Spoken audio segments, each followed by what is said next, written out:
तो क्या हाल है दोस्तों। मैं आपका दोस्त प्रणव फिर आ गया हूँ एक नई वीडियो के साथ। और आज की वीडियो में लेकर आया हूँ आपके लिए एक और नई स्ट्रेटजी। ये ना ही होने वाली हमारी रूट राइडर्स को लेकर, ना ही होने वाली हमारी मिटियोर को लैम्स को लेकर, और ना ही होगी हमारी सुपर येतिस की। लेकिन ना लेकर आए हैं हम आपके लिए अपने थ्रोअर्स को। और यहाँ पर आर्मी कॉम्बिनेशन को देखते हैं, थोड़ा बहुत डिफरेंस आया ज़रूर है, क्योंकि लेकर जा रहे हैं हम 14 थ्रोअर्स को। क्योंकि हाउसिंग स्पेस है हमारी 16 की, तो बहुत ज़्यादा ट्रूप्स आएंगे ज़रूर, लेकिन उतनी तबाही मचाएंगे भी। और यहाँ आर्मी कॉम्बिनेशन को देख सकते हैं कि मैं लेकर जा रहा हूँ साथ में टोटम स्पेल्स और रिवाइव स्पेल्स, जिसकी वजह से हमें टाइम की दिक्कत तो बिल्कुल भी होने नहीं वाली। और स्ट्रेटजी की शुरुआत वैसे ही होगी जैसे हम कर रहे थे अपनी सुपर येतिस को लेकर। तो यहाँ शुरुआत करते हैं विद द फर्स्ट ओपोनेंट, और आपको करके दिखाते हैं कि कैसे अटैक को एग्जीक्यूट करना है। चलो चलते हैं। तो यहाँ आप देख सकते हैं कि हमारे सामने आया हुआ है एक TH-18 मैक्स आउट तो नहीं है दोस्तों, लेकिन जो विजार्ड टावर है वो सुपर विजार्ड टावर हो चुके हैं। और अगर देखा जाए कि अटैकिंग साइड होनी क्या चाहिए, और तो यहाँ पोजीशन देखनी होगी हमें फायर स्पिटर्स की, जो कि ऑपोजिट पड़े ज़रूर हुए हैं। तो हम तो इस बार नहीं बच पाएंगे, लेकिन बचना होगा ओपोनेंट से भी। तो शुरुआत करते हैं from this side with the royal champ with its ability, जो कि हम भाले वाली एबिलिटी को लेकर जाएंगे ज़रूर और क्रिएट करेंगे फनल फॉर द आने वाली आर्मी के लिए। और यहाँ गलती को नहीं दोहराएंगे। शुरुआत करते हैं विद 4 थ्रोअर्स, ताकि वो फनल को क्रिएट कर दें बड़ी आसानी से। और जैसे ही थोड़ा बहुत फनल क्रिएट होगा तो यूज़ करेंगे अपने बचे हुए थ्रोअर्स का भी, और साथ ही गिराएंगे अपने किंग एंड क्वीन को, ताकि वो हमारे जो थ्रोअर्स हैं उन्हें बाद में कंबाइन कर लें। और साथ ही गिराएंगे अपने विजार्ड टावर को विद द आर्मी। और अब करना है थोड़ा बहुत इंतज़ार, क्योंकि यूज़ करना है हमें अपने टोटम स्पेल्स को भी। और यहाँ बात आ चुकी है कि हमें पहले डाइवर्ट करना होगा हमारे मल्टी गियर टावर को, क्योंकि बहुत नज़दीकियाँ बढ़ा चुका है हमारा किंग भी। और यहाँ जो है अभी एबिलिटी बची हुई है हमारी,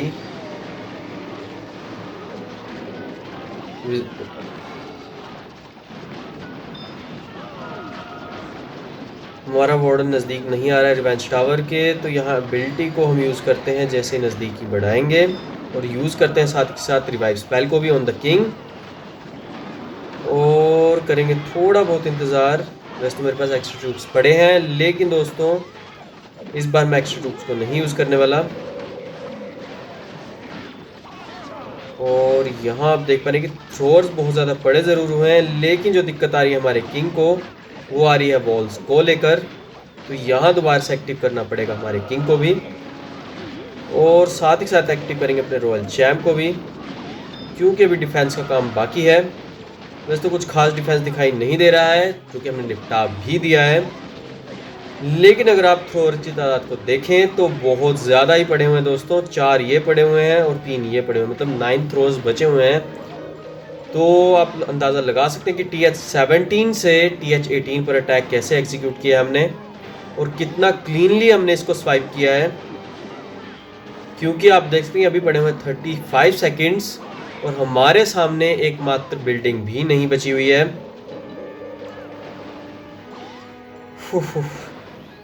तो फाइनली दोस्तों हमने ले लिया अपने पहले अटैक में 3 स्टार, और लूट तो आप देख सकते हैं बहुत बेहतरीन है ज़रूर। लेकिन अब चलते हैं अपने अगले ओपोनेंट की ओर। लेकिन उससे पहले क्लैन कैसल के ट्रूप्स को लेना बिल्कुल भी मत भूलना, क्योंकि एक एक्स्ट्रा टोटम स्पेल मिलेगा, और हमने यूज़ कर लिया अपने क्लैन कैसल केक का भी। चलो चलते हैं दोस्तों ऑन द नेक्स्ट ओपोनेंट, और देखते हैं कि क्या आने वाला है। दोस्तों यहाँ हम आ चुके हैं अपने सेकंड ओपोनेंट की ओर, जो कि आने वाला है हमारा TH-17 बेस।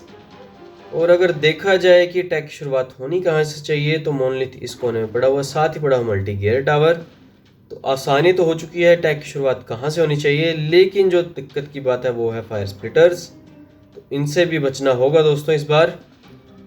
तो कोशिश रहेगी अपने रॉयल चैम्प को छोड़ने की from the fire splitter side, क्योंकि उसे डिस्ट्रॉय करना होगा। लेकिन दिक्कत की बात एक नहीं बहुत ज़्यादा है। तो यहाँ से रिलीज़ करते हैं अपने रॉयल चैम्प को, और करेंगे थोड़ा बहुत इंतज़ार। और गिराएंगे अपने 4 थ्रोअर्स को भी विद द हीलर, ताकि जो फनल है वो आसानी से क्रिएट हो जाए। और यहाँ से मैं रिलीज़ करूँगा अपने किंग एंड क्वीन को, और बाकी बचे हुए थ्रोअर्स को गिराएंगे from this side with the healers. साथ ही गिराएंगे लॉग लॉन्चर और बची हुई आर्मी को भी। और यहाँ टोटम स्पेल का यूज़ होने वाला है दोस्तों, लेकिन कब होगा वो देखना पड़ेगा, क्योंकि क्वीन हमारी दिक्कत में नज़र आ रही थी तो मैंने यूज़ कर भी दिया है। लेकिन जो अब दिक्कत की बात है वो है हमारी आर्मी, जो कि बिखरती हुई नज़र आ ज़रूर रही है, लेकिन हमारी क्वीन भी डाउन होने वाली है तो दिक्कत और भी बढ़ जाएगी। लेकिन यहाँ यूज़ करता हूँ अपने टोटम स्पेल का, ताकि जो हमारा मोनलिथ है वो डाइवर्ट हो जाए बड़ी आसानी से, और बाकी बचे हुए डिफेंसेस को भी डाइवर्ट करना होगा, क्योंकि हमारी जो आर्मी है बेस के अंदर घुस चुकी है। और अब करना है थोड़ा बहुत इंतज़ार to use the warden's ability. और अब टाउन हॉल चाहे जितनी मर्जी डैमेज देने की कोशिश करे यहाँ पर, लेकिन हम बच जाएंगे बड़ी आसानी से। और यहाँ मैं एक्टिव करूँगा अपने रॉयल चैम्प को, क्योंकि आर्मी हमारी घुस चुकी है बेस के अंदर और उसने डाइवर्ट भी कर दिया है, लेकिन रॉयल चैम्प एक्सपो की रेंज में आ चुका है तो दिक्कत और भी होगी ज़रूर हमारे रॉयल चैम्प को। लेकिन अब करना पड़ेगा थोड़ा बहुत इंतज़ार, क्योंकि किंग की एबिलिटी को यूज़ करना ही पड़ेगा, और यूज़ भी कर दिया है। तो एक्टिव करते हैं दोबारा से रॉयल चैम्प को, और आप देख सकते हैं कि बेस के अंदर कुछ खास दिखाई नहीं दे रहा है। अब बस करना है थोड़ा बहुत इंतज़ार। अगर कोई हीरो डाउन होता है तो साथ ही के साथ रिलीज़ करूँगा अपने रिवाइव स्पेल को। लेकिन अगर आपने गौर फरमाया हो कि अभी हमारे पास पड़े हैं 5 थ्रोअर्स, तो बहुत ही बेहतरीन हो चुकी है ये स्ट्रैटेजी हमारी। लेकिन दोस्तों प्रैक्टिस करनी ही पड़ेगी, क्योंकि अभी ये बेस हमारे सामने कुछ भी नहीं नज़र आ रहे हैं। अभी इसके साथ बहुत ज़्यादा खेलना भी पड़ेगा, लेकिन हमने आसानी से ले लिया इस बार 3 स्टार। और वैसे तो ज़्यादा थ्रोअर बचने चाहिए थे दोस्तों, लेकिन हम कर रहे हैं अभी प्रैक्टिस, तो कोशिश यही रहेगी प्रैक्टिस के दौरान हम बचाएं बहुत ज़्यादा थ्रोअर्स को भी। लेकिन अब चल पड़ते हैं अपने अगले ओपोनेंट की ओर। तो दोस्तों हमारे सामने आ चुका है एक और बेहतरीन layout with the different structure, लेकिन जो स्ट्रक्चर दिखाई दे रहा है वो है हमारा इनविजिबिलिटी स्पेल टावर का।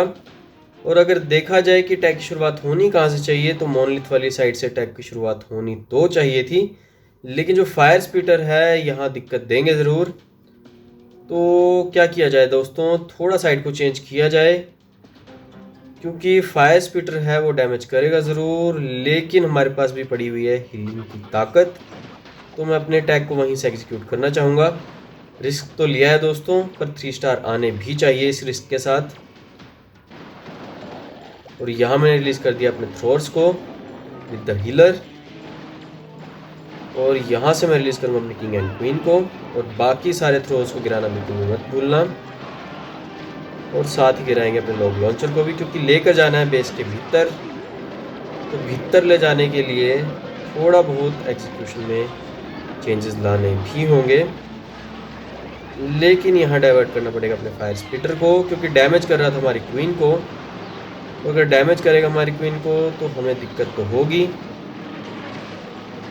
और यहाँ लॉग लॉन्चर घुस चुका है बेस के अंदर और एक्टिव कर दिया है ओपोनेंट का इनविजिबिलिटी स्पेल टावर भी।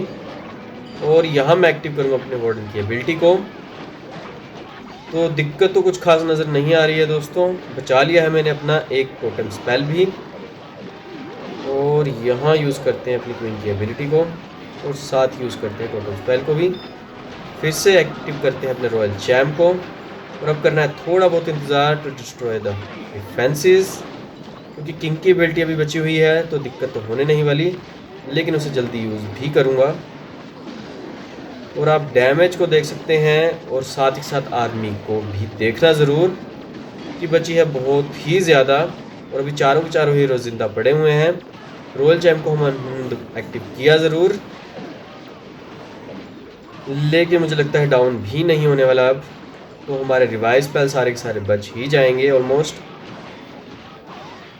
लेकिन जो बेहतरीन बात की है इस बार हमारे थ्रोअर्स ने, जैसे कि मैंने आपको कहा था कि थ्रोअर्स ज़्यादा बचने चाहिए, और इस बार बचे भी हैं। और अगर आप टाइम स्लॉट की ओर गौर फरमाएं तो अभी पड़ा हुआ है मेरे पास 1 मिनट। तो अब ध्यान से इसे देखें।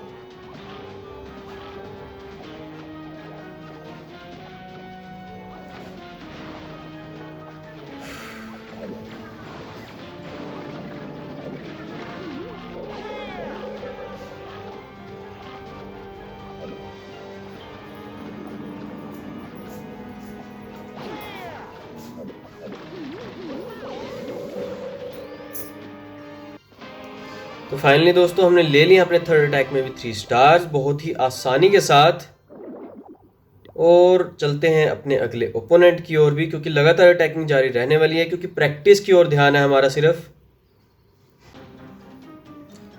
दोस्तों अगला ओपोनेंट हमारा आ चुका है, जो कि है फिर से हमारा TH17 बेस। और अच्छी बात यह है दोस्तों कि पहले ध्यान गया हमारा फायर स्पिटर के ऊपर, जो कि ऑपोजिट पड़े हुए हैं, और यहाँ पड़ा हमारा मोनलिथ। तो ज़्यादातर अटैकर्स ध्यान देंगे इस तरफ को अटैकिंग करने का, जो कि हमारी 12 o'clock। लेकिन दोस्तों अटैक की एग्जीक्यूशन करना बिल्कुल ऑपोजिट साइड से, जो कि होने वाली हमारी 6 o'clock की। और अगर देखा जाए कि रॉयल चैम्प को कहाँ से रिलीज़ करना चाहिए, तो यूज़ करेंगे फ्रॉम दिस साइड। साथ ही रिलीज़ करेंगे अपनी एबिलिटी को भी, और अब यूज़ करेंगे अपने थ्रोअर्स को विद द हीलर। और करेंगे थोड़ा बहुत इंतज़ार, क्योंकि किंग एंड क्वीन को गिराना होगा, और गिरा भी दिया है। और साथ ही साथ गिराएंगे अपनी आर्मी को भी। और यहाँ अपने वार्डन को छोड़ना बिल्कुल भी मत भूलना। और ये थ्रोअर उड़ता हुआ आपको नज़र आ गया होगा, लेकिन अब करना है इंतज़ार टू डाइवर्ट अवर मोनोलिथ। और यहाँ डाइवर्ट करेंगे भी, साथ ही साथ डाइवर्ट कर दिया है हमारे हीरोज़ को भी। और यहाँ मोनोलिथ बड़ी आसानी से डाउन होता हुआ नज़र आ ज़रूर रहा है, और ज़्यादा तो दिक्कत होनी नहीं चाहिए, क्योंकि मैं बचा के रख रहा हूँ अपने वार्डन की एबिलिटी को। लेकिन जो हमारी क्वीन है वो क्या कर रही है मुझे समझ में नहीं आ रहा है। लेकिन यहाँ से यूज़ करता हूँ वार्डन की एबिलिटी को, क्योंकि टाउन हॉल ने अपना डैमेज करना शुरू कर दिया है। और ज़रा इंतज़ार करेंगे for the multi gear tower भी, क्योंकि मल्टी गियर टावर का डैमेज बहुत ज़्यादा होने वाला है, और हमें उसे डाइवर्ट भी करना होगा। तो इन टाइम यूज़ करेंगे अपने टोटम स्पेल को। और अब करते हैं अपने रॉयल चैम्प को भी एक्टिव। और मुझे लगता है कोई दिक्कत तो होनी नहीं चाहिए, तो एक्टिव करते हैं अपने किंग को यहाँ पर, क्योंकि क्वीन की एबिलिटी अभी बची हुई है। और उसमें से निकलेगा एक जायंट, जिसका मैं बेसब्री से इंतज़ार करूँगा ज़रूर। लेकिन साथ ही शुरू हो जाएगी हमारी क्वीन वॉक भी, तो दिक्कत तो होने नहीं वाली। लेकिन रॉयल चैम्प हमारा दोबारा से डाउन होगा ज़रूर, और डाउन साथ ही साथ होगा हमारा किंग भी। तो दोनों को एक्टिव करेंगे बारी बारी से, लेकिन पहले एक्टिव करना शुरू करूंगा मैं अपने किंग को। और जैसे ही थोड़ी बहुत डाइवर्जन मिलेगी तो यूज़ करूंगा अपने रिवाइव स्पेल को ऑन द रॉयल चैम्प। और इस बार मुझे लगता है कोई दिक्कत नहीं होनी चाहिए, क्योंकि ऑलमोस्ट सारा का सारा डिफेंस गिर चुका है दोस्तों। सिर्फ रिवाइव स्पेल्स नहीं बचे हैं, क्योंकि अंदर पड़ा हुआ था कोर में डिफेंस बहुत ज़्यादा, और वो भी इकट्ठा पड़ा हुआ दोस्तों। थोड़ी सी बहुत दिक्कत होती ज़रूर है, लेकिन यहाँ क्वीन की एबिलिटी का काम आया नहीं। लेकिन ले लिए हैं एट लास्ट 3 स्टार्स बहुत ही आसानी से। और यहाँ चलते हैं अपने अगले ओपोनेंट की ओर, और देखते हैं कि अगला ओपोनेंट क्या आने वाला है। तो दोस्तों अगला ओपोनेंट आया थोड़ा हल्का ज़रूर, लेकिन लूट के मामले में बहुत बेहतरीन है, और डिफेंस पड़ा हुआ है बिल्कुल इकट्ठे में, तो इसे भी एग्जीक्यूट करना पड़ेगा और आपको दिखाना भी पड़ेगा। लेकिन राहत की बात है कि हमारा मोनलिथ कंस्ट्रक्शन पे लगा हुआ है, तो यहाँ साइड को चेंज करेंगे बिल्कुल ज़्यादा ही, क्योंकि मल्टी गियर टावर को इस बार टारगेट करना पड़ेगा। और साथ ही साथ गिराते हैं अपने 4 थ्रोअर्स को विद द हीलर, और करेंगे थोड़ा बहुत इंतज़ार to use king and queen, और गिराएंगे बाकी बची हुई आर्मी को भी। और मल्टी गियर टावर ने अपना काम करना शुरू कर ज़रूर दिया है, उसे भी डाइवर्ट करना पड़ेगा, क्योंकि हमारे हीरोज़ डाउन हो जाएंगे इसी कारण। और यहाँ दूसरे टोटम स्पेल को मैंने गिरा ज़रूर दिया है, और यहाँ करेंगे थोड़ा अर्थक्वेक स्पेल का भी यूज़, कि लॉग लॉन्चर तो अपना काम कर ही रहा है, लेकिन साथ ही काम करना पड़ेगा हमारे जो वार्डन की एबिलिटी को। क्योंकि आप देख पा रहे हैं कि टाउन हॉल तो अपने स्तर पर डैमेज करता जा रहा है। और यहाँ गिराना पसंद करूँगा मैं अपने टोटम स्पेल को, ताकि जो हमारे स्कैटर शॉट हैं वो डाइवर्ट हो जाएं। और हमारे टाउन हॉल जो है वो डिस्ट्रॉय होता हुआ नजर आ चुका होगा आपको। तो यूज़ कर दिया रिवाइव स्पेल का ऑन द रॉयल चैम्प। और मुझे लगता है कोई दिक्कत तो होनी नहीं चाहिए, क्योंकि अभी पड़ी हुई है मेरे पास किंग की एबिलिटी भी, तो उसे यूज़ करूँगा ज़रूर। और किंग की एबिलिटी ने कुछ खास तो उड़ाया नहीं है, क्योंकि हमने जल्दी यूज़ किया भी है। लेकिन ये बेस आसानी से टूट भी गया है दोस्तों, क्योंकि मेजरली डिफेंस दिखाई दे रहा होगा आपको TH16 का। और यहाँ मैंने यूज़ कर दिया अपनी क्वीन की एबिलिटी को, क्योंकि ज़्यादा ज़रूरत तो पड़ने नहीं वाली। क्योंकि आपने पिछले अटैक में भी देखा होगा कि एबिलिटी का यूज़ तो किया ही नहीं हमने, लेकिन रिवाइव स्पेल हमारे सारे के सारे ख़त्म हो चुके थे। और अगर मैं एबिलिटी का यूज़ करता तो रॉयल चैम्प हमें एक्टिव करने की ज़रूरत पड़ती ही ना, क्योंकि जायंट निकलता और वो जो हमारा कैनन है रैकोचैट कैनन, तो उसे डाइवर्ट करता ज़रूर। लेकिन हमने यहाँ आसानी से ले लिया फिर से 3 स्टार्स भी। और लूट तो आप देख सकते हैं बहुत बेहतरीन है ज़रूर। तो दोस्तों आई होप कि आपको आज की स्ट्रैटेजी बहुत ही बेहतरीन लगी होगी। थोड़ी प्रैक्टिस की ज़रूरत है हमें भी, और आपको भी करनी होगी ज़रूर, क्योंकि ऐसी स्ट्रैटेजी हमारे हाथ जल्दी चढ़ने नहीं वाली है। और इसे मैं लेकर आऊँगा अपने वॉर सिनेरियोज में भी। तो बने रहिएगा दोस्तों मेरे चैनल के साथ। लेकिन अगर आज की स्ट्रैटेजी आपको पसंद आई है तो प्लीज़ लाइक करना बिल्कुल भी मत भूलना इस वीडियो को। और हाँ दोस्तों, इस चैनल को कर लीजिए सब्सक्राइब, क्योंकि ऐसी मजेदार videos with the new strategies मैं लाता रहूंगा। और हाँ दोस्तों, बेल आइकन को दबाना तो बिल्कुल भी मत भूलना, क्योंकि ऐसी मजेदार स्ट्रेटजीज मैं आपके लिए लाता रहूंगा। लेकिन आज के लिए दोस्तों बस इतना ही। खेलते रहिए क्लैश ऑफ क्लैंस एंड जय हिंद दोस्तों।